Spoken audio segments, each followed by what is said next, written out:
way to becoming a college graduate. Wouldn't even stop to talk to the average kid. The type of Latina I'd sit and contemplate marriage with. Fuck the horse and carriage shit, her love was never for hire. Disciplined, intellectual beauty's what I desire. Flyer than Selma Hayek or Jennifer Lopez.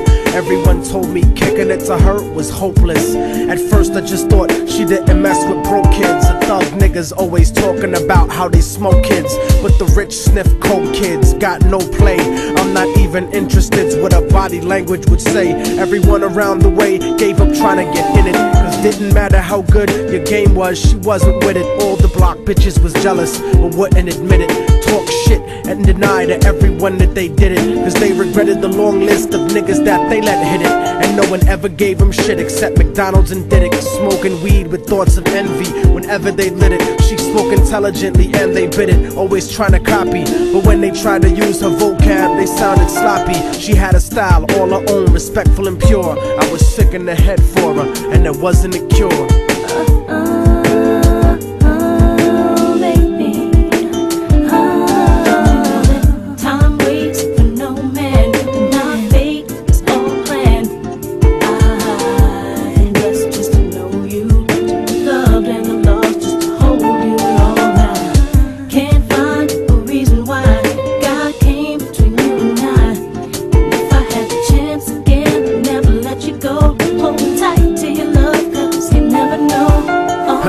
Brown and beautiful, yet empty and sad. I used to talk to her occasionally and she was glad that I wasn't just another nigga trying to get in it. So every now and then we'd stop and talk for a minute.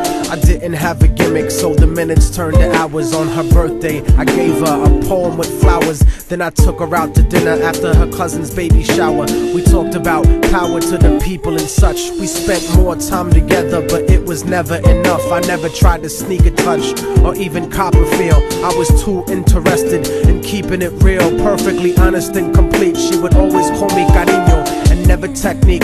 Bought me a new book to read every 2 or 3 weeks, forever changing the expression of my thoughts when I speak. It was because of her I even deaded all of my freaks. She convinced me to stop hanging out on the streets, to stop robbing and stealing from people like you. Instead I took her out to the Apollo and the Bronx Zoo, Museo del Barrio and the Metropolitan too. Got to the point where I was either with her or my crew. So I decided one day to tell her my feelings was true. I couldn't live without her, so I told her face of my fears. But honey's only response was a face full of tears. She could only sob hysterically, holding me tight. I tried to speak, but she wouldn't stop until I left sight. I felt like a moth who got himself too close to the light. Except I didn't burn, I turned cold after that night. Don't you know that time waits for no man, and our fate is all planned.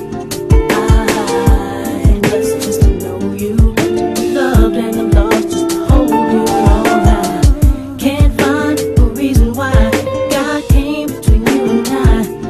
If I had the chance again, I'd never let you go. Hold tight to your love, cause you never know.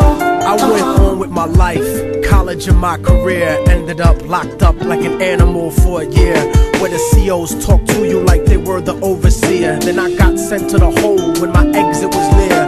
At night in my cell, I'd close my eyes and I'd see her, hold her close in my dreams. But when I woke, she disappeared. Just an empty cell until the state gave me parole. In the summer, came back intact and on track. But the fact of the matter is I still felt cold. Even after my mother hugged me crying at home, my real niggas would catch me thinking out of my zone, fucking lots of different women. But I still felt alone, relatively well known around the New York underground. But I kept thinking of her and how we used to be down. The sound of her voice and the beautiful smell of her hair. Though gone physically, somehow it was still there. I had to do something because the shit was too much to bear.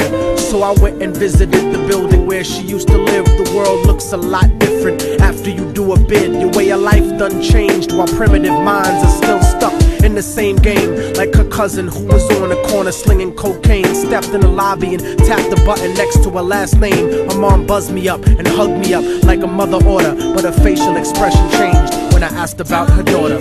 No man, my fate is all planned.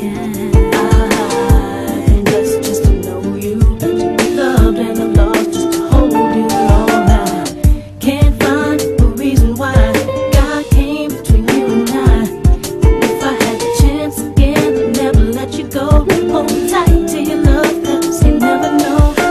told me that there was a note for me that was left behind, and she had left it there, waiting for such a long time. I was inclined to ask about it, but she brought it up first. I saw a tear swelling up in her eye, and then she cursed. She told me where the letter was, and I started thinking the worst. Reversed my position, stepped over and opened the door, and sure enough, there was an envelope with my name on the floor. Nobody loves you more than me, cariño's what the letter said. By the time you get to read this, I'll probably be dead. But when you left in '97, a part of me went to heaven. I thank God at least I got to know what love really was.